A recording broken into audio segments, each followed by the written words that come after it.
Welcome to the next episode of the Project Revolution, the Project Economy. I have today the pleasure to have as a guest Pim de Morree. It's one of the founders of Corporate Rebels. You might have heard about them. If not, it's an amazing story.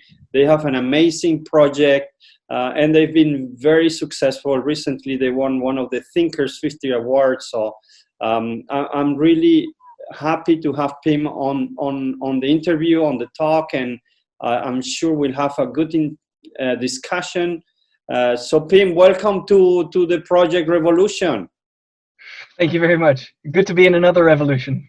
Yeah, and thank you and congratulations to you and to your team for the amazing eye-opener that you brought to the management world. So can you tell our listeners a bit your story, and which is fascinating? So let's start from a couple of years ago when we actually founded Corporate Rebels. So the company was born out of personal frustration. So the starting point was frustrating corporate careers that Joost and myself. So I co-founded Corporate Rebels together with Joost. We've been very good friends for a long time, since we were 12 years old. We went to do different studies, Joost in nanotechnology, myself in industrial engineering. And we finished the degrees and started working for two companies that perfectly fit what we had studied for. But over time, when working there, it was just completely frustrating. We became totally unhappy with the way that the company worked. So we liked the job itself, but we hated the way the company was structured, the fact that we were having to do with so many outdated management structures and processes, that our frustration was really getting too high. And we said, okay, after 3 years, we came together and we decided this is not what we want to continue doing for 40 more years. So we said, what can we do to make it better? Well, we simply said, there's companies around the world who are doing very interesting things when it comes to rethinking the workplace and when it comes to challenging the status quo in traditional management practice.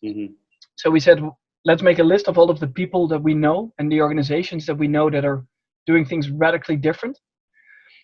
We called it a bucket list. We put it up on a website, and we said to everyone who wanted to know, these are the people that we're going to visit. These are the organizations that we're going to spend time in to understand how they work, and to simply understand how you can make work more fun. So that's what we started doing in January 2016. So we literally got our backpacks and we started to travel around the world to visit these companies, spend a couple of days with people inside the organizations, and then we wrote about everything we learned. So we still do that. So twice a week we publish a blog post on our website in which we share everything that we learned from these pioneering organizations. Amazing, Pim. I'm sure that for most of us resonates the frustration that happens at work, and so very few have the courage to do what you guys did. So very, very impressive. And Pim, what have you learned personally from this journey? What are the top 3 things that said, wow, this is impressive? Well, you look at it from a organizational perspective. We like to talk a bit about the 8 trends that is more or less the summary of our research.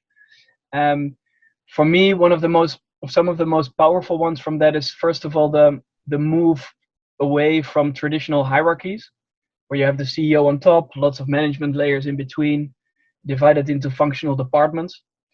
We see that these pioneering organizations, they break down that hierarchy completely, and they form into what we call a network of team structure, where you have small teams, multidisciplinary teams who are fully responsible for the end results. So they more or less run their own company within the bigger organization, bringing way more entrepreneurship, much more ownership to people at the front line, and getting rid of all that middle management that doesn't add a lot of value in today's organizations.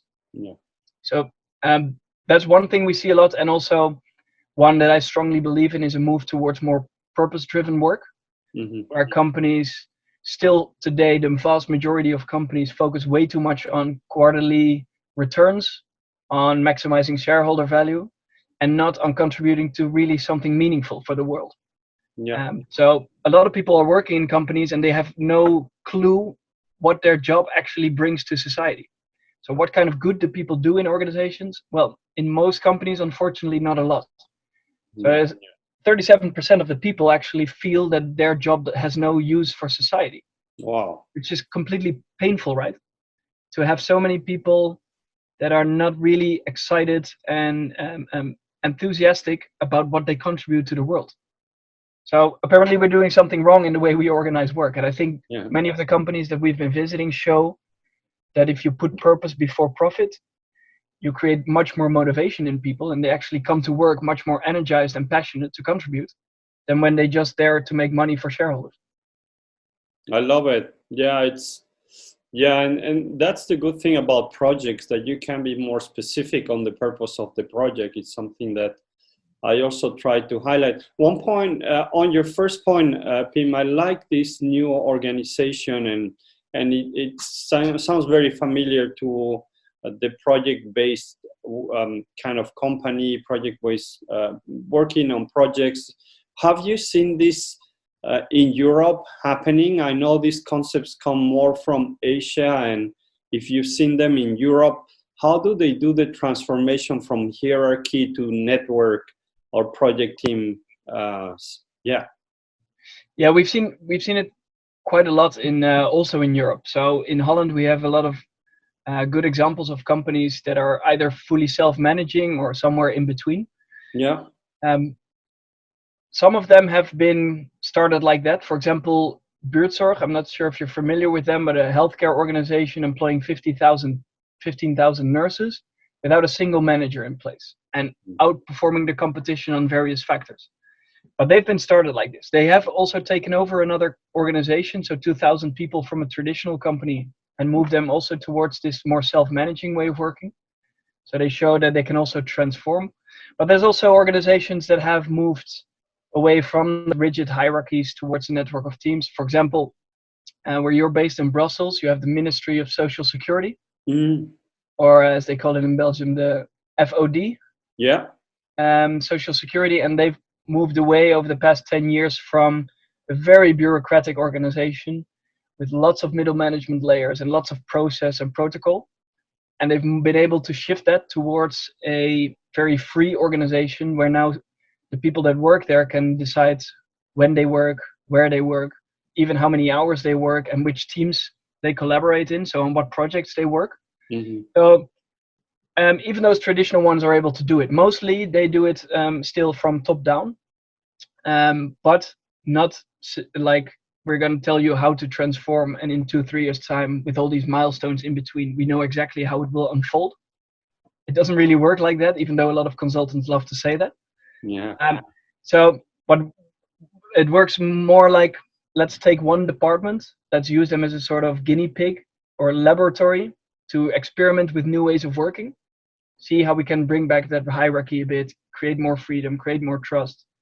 And if that works for one department, then you can see how you can translate that to the rest of the organization. So you kind of contaminate the risk a bit. And you first figure out what works, and only then you can scale it within the organization. That's great. I love the story also of the Belgian Social Security. I heard about that. But one question, with this model, what happens with management? Where do they go? Are they all fired? Now, sometimes they are. So the Chinese company that transformed towards this network of team structure, they fired 10,000 middle managers. I don't think you can do that in a lot of countries. So I'm sure in Holland that it wouldn't really work like that. Now, we see that middle management still, or the middle managers, they often turn into another role. So they move themselves into either they join a team again, where they will be part of contributing to what the team is trying to do, but then more on a team member basis and not on a manager basis. Or they become coaches, where they support the teams to do a better job themselves, at the same time without decision-making power or authority, but more in a coaching, coordinating, supporting role. So no, it definitely doesn't mean that these people are fired, but they just are finding another way of adding value to the organization. And what kind of skills do you see in these companies succeeding in these new organization models, and what are the type of profiles that are relevant and can make an impact? Yeah, so we see about 15 to 20% of the people who are leaving these organizations during the transformation period because they don't want to be part of this new type of organization. Mm-hmm. The 80 to 85% of the people that do stay in these companies, they actually love the fact that they have more responsibility, that they have more autonomy, more freedom in how they do their work. So the skills that you would need for that is more initiative taking, more entrepreneurship in people, more willingness to take responsibility as well, because now the responsibility is very much pushed towards the front line. Mm-hmm. So you need some different skills, and you need more creativity, more entrepreneurship, more initiative in people to be able to flourish in an environment like this. Yeah. And are we trained for that? No, not so much. There's a long way to go to make sure that people actually get used to these type of environments, because we've been researching this topic now for 4 years, and we've been scouting the world to find pioneers like this. Yeah. Still on our bucket list, if you go to the website, you can only find about 170 pioneers on that list, which is a very, very small number if you look at the total amount of organizations. So while I'm pretty sure we don't have all of them captured there, it still means that there's not a lot of companies who are doing this. And already when we are young and we're in school, in the different levels in school, we get taught to follow the rules, to not be too creative, to think very much inside the box and very straightforward.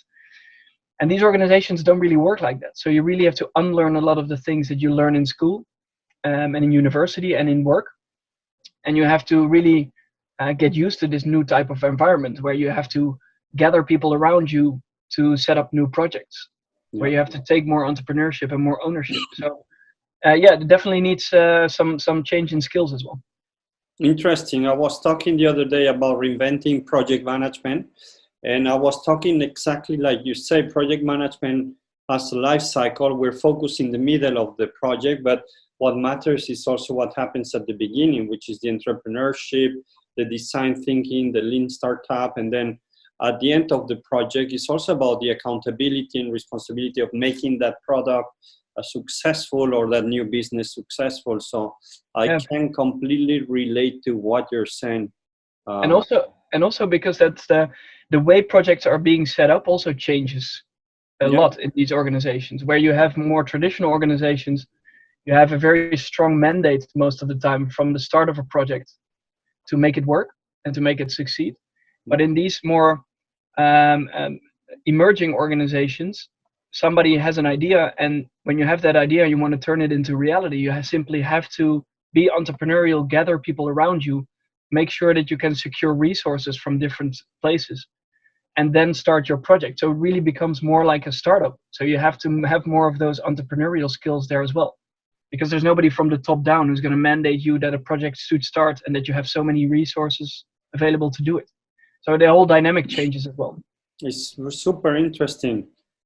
I like what you're saying, and it's something I didn't hear before. Is you're not empowered or mandated to do the project. It's based on the worth of your idea and how well you sell it, to look for volunteers kind of in the organization, right? You're looking for people who are passionate about your idea, and then they will join you in that journey. And I love, because the most engaged people in a project are always volunteers. So it's right from the beginning. Yeah, and I really like this quote from that a lot of these pioneers use, that if you want to be a leader, you better find some followers. So you're not appointed to become a manager and therefore apparently you are a good leader. No, it goes the other way around. So you have to prove that people want to follow you, intrinsically motivated to follow you. And only then you can become a leader and a project leader. And these people will, of course, then run the business or the startup as well when they start trying to make business, and they will follow through till the end, right? What do you mean? Can you repeat? So you will develop a new app or will develop something new, and the same people will be in charge of bringing it to market and creating revenues and making the idea translated into revenues and growth. Yeah, most of the time we see that. There's also other opportunities or options. If you look at, for example, Hire, the Chinese white goods manufacturer I briefly mentioned, and they broke up the big hierarchical company of 75,000 people, and they split it up into more than 4,000 small companies, or micro enterprises as they like to call them. And with those, it becomes like a bit of a marketplace for companies to deal and to do business with one another. But these companies are way too small to provide good services and products to customers, so they really have to collaborate. So if you're one micro enterprise, a small company that sells, for example, refrigerators, you have to find all kinds of companies around you to provide the total package. So you need finance support, HR support, you need production, marketing skills, and you just work together with all of these companies within the bigger system to make it come to life. It's really like a group of startups that work together to deliver services and products. Very interesting. They call it these ecosystems as well, right?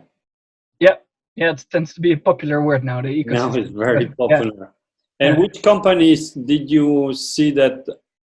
That you said, "Wow, this is amazing." For example, in Africa, did you find any, or that our listeners might want to hear? Yeah, that's really painful because we have. If you go to the website, we have this world map with all the pins of all the places we've been to and where we visited companies. Yeah. Unfortunately, there's not a single one in Africa. So we've been to Australia, Asia, all over Europe, North America, and South America. But we are really struggling to find progressive pioneers based in Africa. I'm 100% sure that's not because they're not there, but I think it is because we don't have the proper connections to people and organizations in Africa. I'm 100% sure they must be there. It's just our problem and the people around us who cannot find them. So if there's anybody listening to this who thinks there's a progressive organization based in Africa that we should definitely research in more detail, then we really love to learn, because we really feel we need to go there as well to share their perspective on this type of organization. Excellent. There's quite some African listeners, so there's the call for action. Also, South America. Did you have that in your map? And yeah, we've been to Brazil to visit some pioneering organizations. Argentina is still on the map to go there, but if there's more, then they're always welcome. So organizations that really challenge the status quo in how they work, the more we can find, the better. And then we just go there to research and to write about them, to share what it is that they actually do different. Excellent. Yeah, hopefully this leads to some more work, because the world is changing very fast. Where do you see this going, Pim? This is again one step towards where, because things never end changing. So what would be the new organizational models in 10 years? Do you have a view or a guess or a wish? Yeah, let's go for a wish, because I'm not that fan of predicting the future. I think I'm pretty bad at it, so let's go for a wish. My wish is that we solve this problem of disengagement in the workplace, where you nowadays have 85% of the people that are disengaged from work. We need to solve it. If organizations want to attract talent now and in the future, they have to do things differently. So they have to be more purpose-driven. They have to give their people more freedom, more trust, because otherwise people simply don't want to work for them and will not go and work for them. So my wish is that organizations move more towards this purpose-driven type of organization. And at the same time, when it comes to organizational structure, I really think the hierarchies need to be broken down significantly in order to respond more quickly to the more quickly changing environments, because organizations cannot adapt this way, or at least not as quickly as they want to. So the structures that we talked about during this interview, I think those will be more present, and that you will get way more people working on smaller teams, working on projects that are temporary, then moving away again and finding new people to collaborate with for new projects. So it will become much more dynamic, much more fluent. Or at least that's my wish of what will happen. I like it. I like when we work project-based, and I think we all yeah, our careers are becoming a set of projects, and so I really like what you're coming up here with your own finding and research. So, what would be the top 3 companies that you would, from your research, say, well, guys, have a look at these 3 companies. This has been like the most amazing experience or learning. Yeah. Always really hard question to answer, but let me go for when it comes to putting purpose before profit. Definitely Patagonia, the outdoor clothing and equipment company. When it comes to this new organizational model, I would really love for people to dive into the company, the healthcare company I mentioned, Buurtzorg. That's definitely an interesting one. And then when it comes to the freedom and trust in the workplace and getting rid of all kinds of rules and policies, I would advise people to look into the Ministry of Social Security in Brussels. Thank you, Pim. One last question: what advice would you give to? I don't know if you're very familiar with project managers, and they tend to, well, you need to have some sort of structure and discipline, but on the other hand, you also need to, be creative and manage stakeholders and motivate people to keep them engaged. What kind of advice would you give them if they want to just develop further and maybe do like you did, follow your dreams and don't get blocked in your career or frustrated? So what would be your advice to them? Well, do you know, I'm not sure, I was recently reading some really cool research project where they researched the influence of project leaders on their projects, and they compared more senior to more junior project leaders and the status of those. And are you familiar with the Hippo Effect? But can you refresh it to my listeners? Yeah, so the Hippo Effect is the highest paid person's opinion effect. Meaning that if you are, for example, in a meeting, then mostly we tend to listen to the input from the person with the highest pay and the highest job function. So you look at seniority in the meeting room, and we don't really listen to other people that might be lower in the hierarchy, because we think, well, we have to listen to the person most senior, and he or she probably has the best ideas. Research actually shows that if you look at projects, and if they have more senior project leaders versus more junior project leaders, that if senior project leaders have too high status in the perspective of the people in their project team, then they are scared to challenge that person. They are scared to contribute because they don't feel that their opinion will matter if there's such a senior person in the room. So therefore, the outcomes of these projects are actually lower. The performance of these projects is lower than when they are led by more junior project leaders. Wow. So they call this the Hippo Effect. So what some companies that we've been visiting actually do to solve this is to make people aware of this. For example, we've seen companies where they put signs in their meeting rooms stating "Beware of the hippo," or when it comes to their doors, they say "Park your hierarchy at the door." Nice. Or they get rid of status symbols and privilege that get in the way of people, and that actually promote this more the feelings of seniority. So all kinds of things that these companies do to kind of break through that Hippo effect, to make sure that people who are experienced as very senior are not making sure that the performance of a project team actually go down. So it's an interesting research, I think, that is also valuable for a lot of project leaders themselves. Like, what can you do to kind of break that feeling of seniority? And how can you be more equal to the people in your team so they actually dare to challenge you, that they dare to contribute themselves, so you actually will benefit also the project as a whole. I like it. It's I can recognize the problem, and I can see how it can help people to develop in their leadership skills and carry out their projects more successful. Well, thank you very much, Pim. I really enjoyed the talk. Where can the people find more about you? I will put the links to your site and your blogs and your book. Can you just briefly tell where to reach you? Yeah, so the easiest thing is just to go to corporate-rebels.com or corporate-rebels.com. And that's where all the information can be found. That's where you can see all those pioneering organizations that we visited and all of the blog posts that we wrote about them. So lots of content. If you don't have anything to do for the next 2 years, then there's more than enough for you to read. If you have a little bit less time, then you might want to buy our book, which comes out in 2 days. Probably when this interview goes live, it is already published. So that's kind of summarizes everything we learned from all of these pioneering organizations. But that can all be found on our website. Also, contact details on the website.